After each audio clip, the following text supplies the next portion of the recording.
اے پیغمبر، سورج ڈھلنے کے وقت سے لے کر رات کے اندھیرے تک نماز قائم کرو اور فجر کے وقت قرآن پڑھنے کا اہتمام کرو۔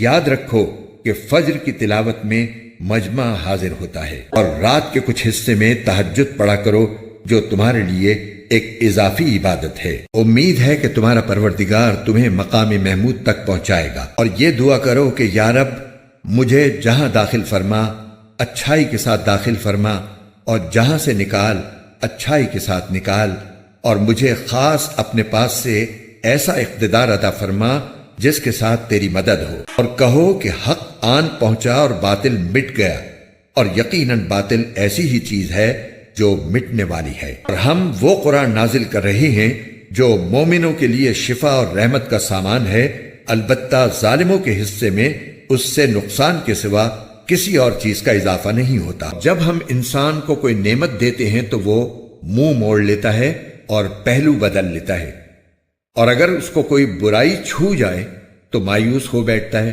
کہہ دو کہ ہر شخص اپنے اپنے طریقے پر کام کر رہا ہے، اب اللہ ہی بہتر جانتا ہے کہ کون زیادہ صحیح راستے پر ہے۔ آیت نمبر 78 تفسیر۔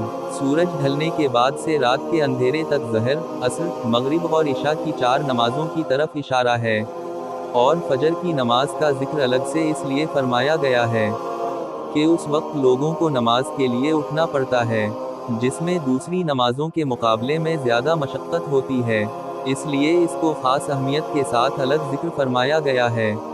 اکثر مفسرین نے اس کا یہ مطلب بیان فرمایا ہے کہ صبح کی نماز میں جو تلاوت کی جاتی ہے اس میں فرشتوں کا مجمع حاضر ہوتا ہے۔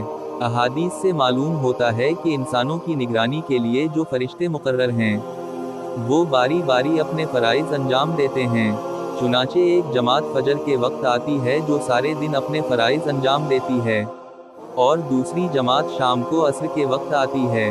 پہلی جماعت فجر کی نماز میں آ کر شریک ہوتی ہے، اور بعض مفسرین نے اس سے نمازیوں کی حاضری مراد لی ہے، یعنی فجر کی نماز میں چونکہ نمازیوں کو حاضری کا موقع دینے کے لیے اس نماز میں لمبی تلاوت کرنی چاہیے۔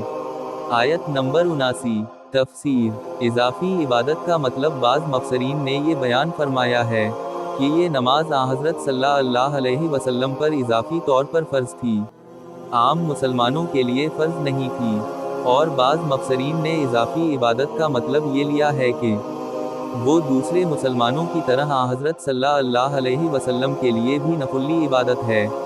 مقام محمود کے لفظی معنی قابل تعریف مقام، اور احادیث سے معلوم ہوتا ہے کہ اس سے مراد حضرت کا وہ منصب ہے جس کے تحت آپ کو شفاعت کا حق دیا جائے گا۔ آیت نمبر 80 تفسیر۔ یہ آیت اس وقت نازل ہوئی تھی جب حضرت کو مکہ مکرمہ سے ہجرت کر کے مدینہ منورہ کو اپنا مستقر قرار دینے کا حکم ہوا تھا۔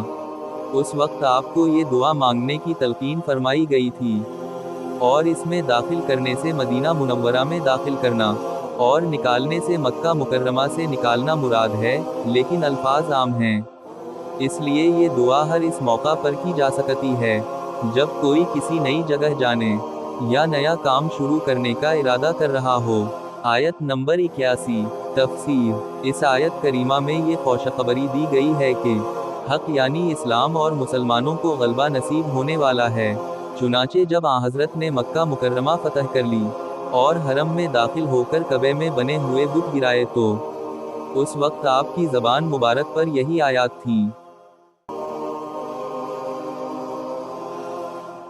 قرآن کے اردو اور ہندی ترجمہ اور تفسیر کے خوبصورت ایمان افروز ویڈیوز کو دیکھنے کے لیے ہمارے چینل قرآن دین اور دنیا ایپ کو لائک، سبسکرائب اور شیئر کیجیے۔ شکریہ۔